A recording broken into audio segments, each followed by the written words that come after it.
Vamos lá então, sou o Dr. Li, sou médico e hoje a gente vai falar sobre aquilo que provavelmente é o endgame, é a nossa meta final quando a gente fala de produtividade, que é dinheiro. Por que eu estou falando isso?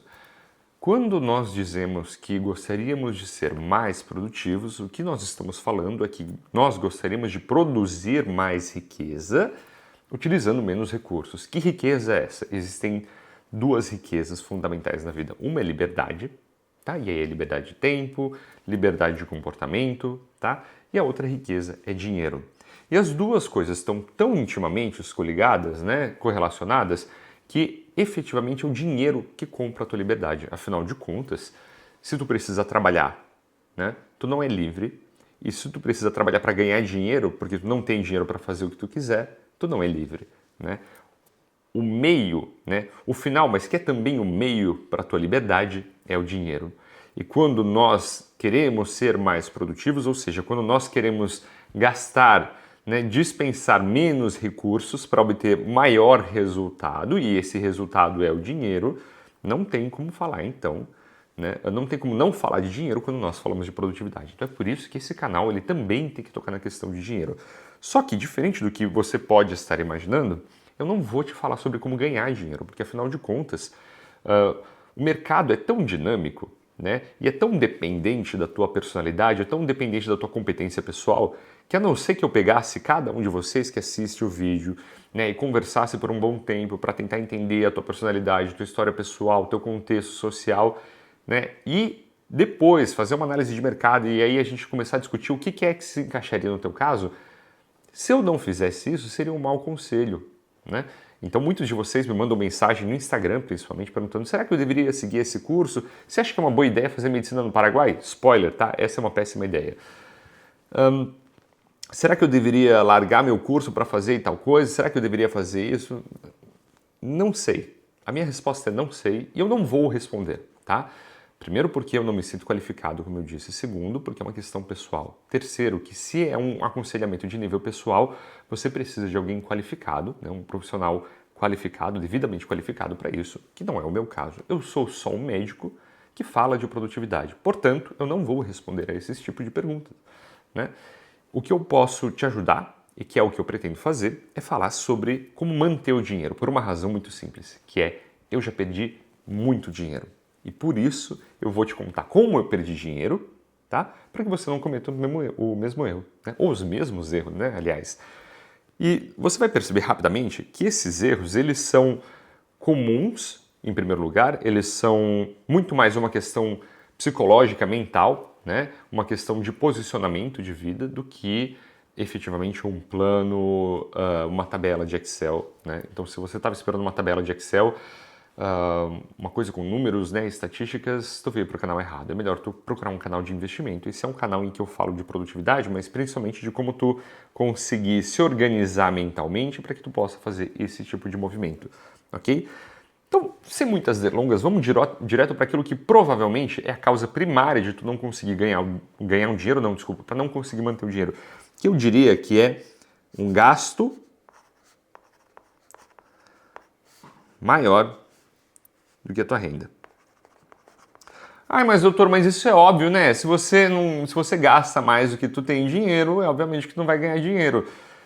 É óbvio, né? Mas é uma coisa tão naturalizada para nós brasileiros, principalmente por causa da facilidade do acesso ao crédito, que chega ao ponto do governo ter que criar um plano, né, de pagamento de dívidas, porque o brasileiro efetivamente é endividado. Aliás, não sei se você sabe, mas o que faz com que os juros dos bancos sejam muito altos é simplesmente porque o brasileiro, tendencialmente, ele é inadimplente, né? E o banco não pode correr o risco de emprestar dinheiro e não receber de volta. Afinal, ele é uma instituição, né, que depende de dinheiro para fazer o negócio girar e ele é um negócio que busca lucro.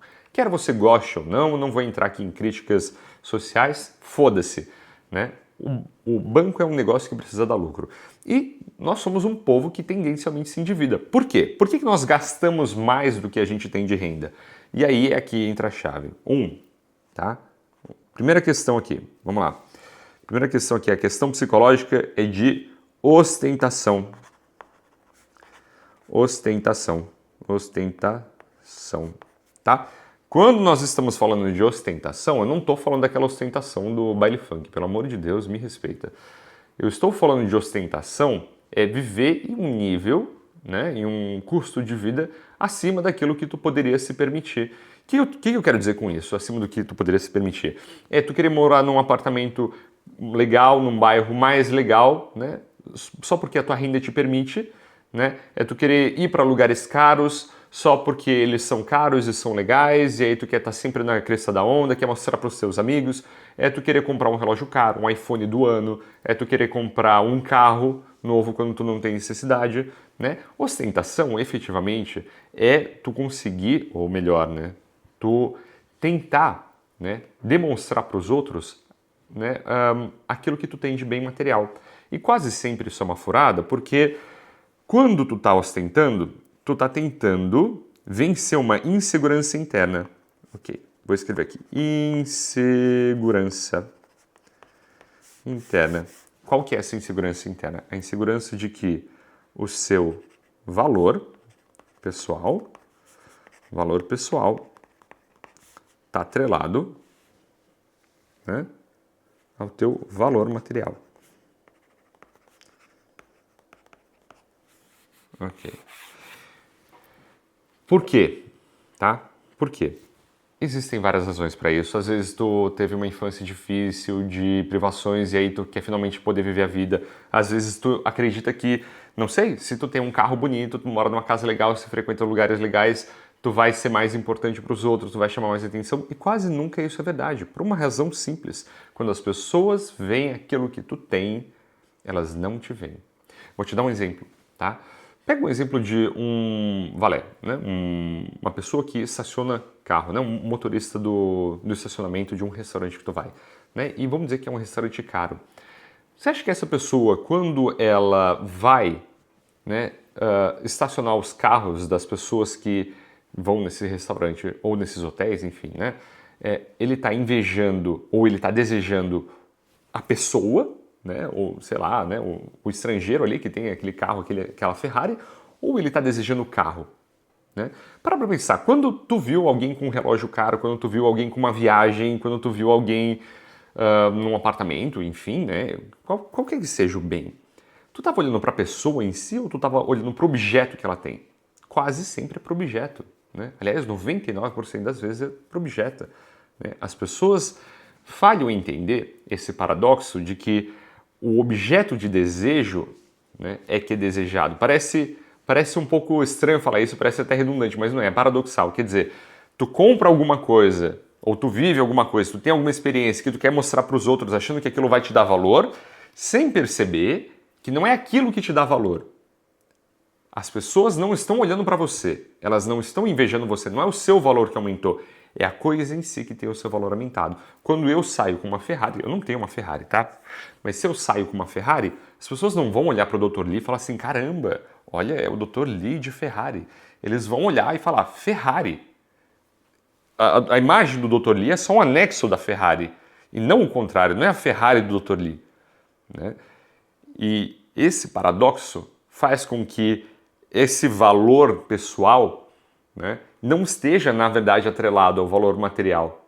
As pessoas só enxergam o valor material, quer dizer, elas só enxergam a Ferrari, não enxergam o Dr. Lee. Então o Dr. Lee ele não é mais importante porque ele tem uma Ferrari. O Dr. Lee é um anexo da Ferrari e não a Ferrari é o anexo do Dr. Lee, né? E enquanto você não perceber essa dinâmica paradoxal, tu não consegue se desvencilhar dessa falsa ideia de que o teu valor está atrelado àquilo que tu consegue comprar, tu consegue viver, né?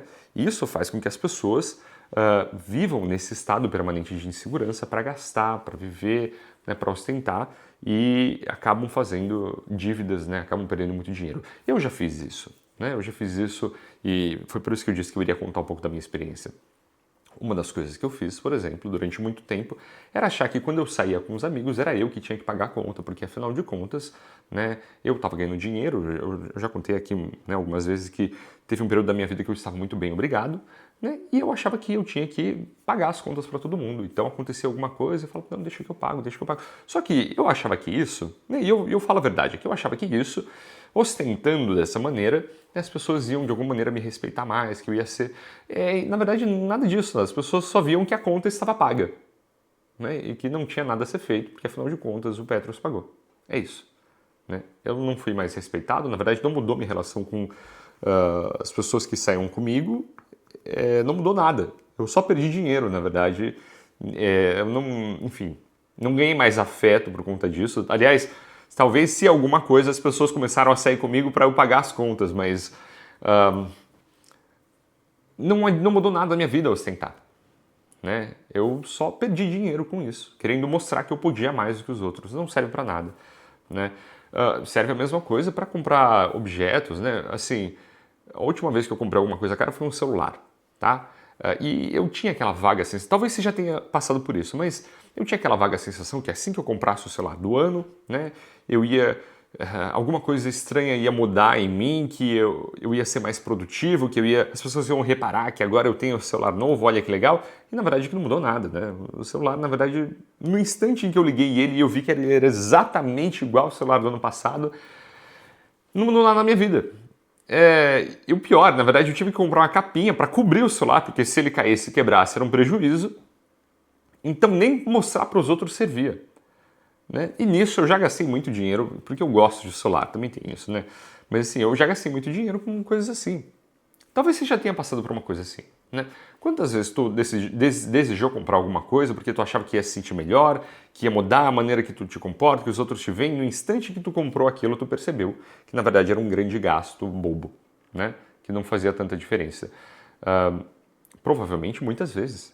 Provavelmente muitas vezes, né? A ostentação é um mal psicológico tão grande quando a gente fala de produtividade não, né? Mas quando a gente fala de dinheiro, que não tem como não dizer que é provavelmente um dos fatores mais determinantes que te impedem de manter o dinheiro. E se tu não consegue manter o dinheiro, tu não consegue entrar naquela chave, naquela engrenagem que as pessoas dizem que primeiro tu tem que ter uma reserva de emergência para depois conseguir investir. Isso é tão verdade, né, que existem serviços, e basta tu procurar no Instagram, existem serviços especializados em pessoas, né, em médicos, não pessoas, em geral, mas em médicos que estão endividados, porque embora eles tenham uma renda alta, ou seja, são médicos com alta qualificação profissional, são médicos com alto nível de especialização, têm alta renda, mas eles estão endividados, eles não conseguem investir o dinheiro. Por quê? Porque às vezes eles ganham, e eu não estou brincando, tá? Isso são histórias reais que eu já ouvi pessoalmente. Pessoas que ganham 100, 120, 150 mil por mês e gastam 100%. Pessoas que vivem, né, de mês a mês, de salário a salário, enfim, no caso, né, renda mês. Essa pessoa é uma pessoa rica? Né? Essa pessoa é uma pessoa livre? Ou essa pessoa é uma pessoa que também está, assim, ela não está no nível de pobreza, mas ela também está tão vulnerável quanto uma pessoa que tem uma renda 10 vezes menor, 15 vezes menor, uma pessoa que ganha 5 mil, 8 mil, que ganha 3 mil. Porque no instante em que acontece alguma coisa que te impede de virar um mês no positivo, tu tá a um passo da miséria. E não é incomum ver pessoas que têm um estilo de vida que é muito ostentador, né? Que parece que tem muita grana, mas na verdade elas são pobres, elas são prisioneiras da sua própria renda, tá? Então, esse vídeo na verdade era para dar uma pincelada, para dar uma cutucada assim naquilo que é uma questão que é tão normalizado na sociedade, principalmente porque a gente vive aqui nas redes sociais, e é fácil você ver só aquilo que é a vitrine da vida alheia, e que a gente precisa parar de normalizar. Né? Eu quero que você pense bem o quanto que é realmente necessário que tu viva mostrando a tua vida para os outros, o quanto que é necessário que tu gaste aquilo que tu tem, né, para só se aparecer para os outros. A verdadeira liberdade, né, que é a liberdade que o teu dinheiro vai comprar, é uma liberdade de tempo. Né? Eu ouvi uma vez da minha madrasta que uma pessoa rica de verdade ela não usa relógio, porque ela não precisa ficar olhando para o tempo, ela não tem hora para fazer as coisas. Então, aquilo me fez pensar que riqueza de verdade, né, isso sim é ser produtivo, é tu ter a liberdade de investir o teu tempo da maneira que tu quiser. Só que tu só compra o teu tempo se tiver dinheiro. E tu só tem dinheiro se tu sabe preservar o teu dinheiro. E tu só preserva o teu dinheiro se tu não precisar mostrar para os outros que tem. É isso, é um vídeo um pouco mais filosófico, mais pensativo, mas eu acho que é uma pequena pincelada, um começo de pincelada que a gente pode dar aqui em alguns novos assuntos que eu quero começar a abordar no canal. É isso, beleza? Fica ligado então para o próximo vídeo. Se você não conhece o canal, se inscreve, assiste os outros vídeos, manda para os seus amigos e a gente se vê na próxima. Tchau!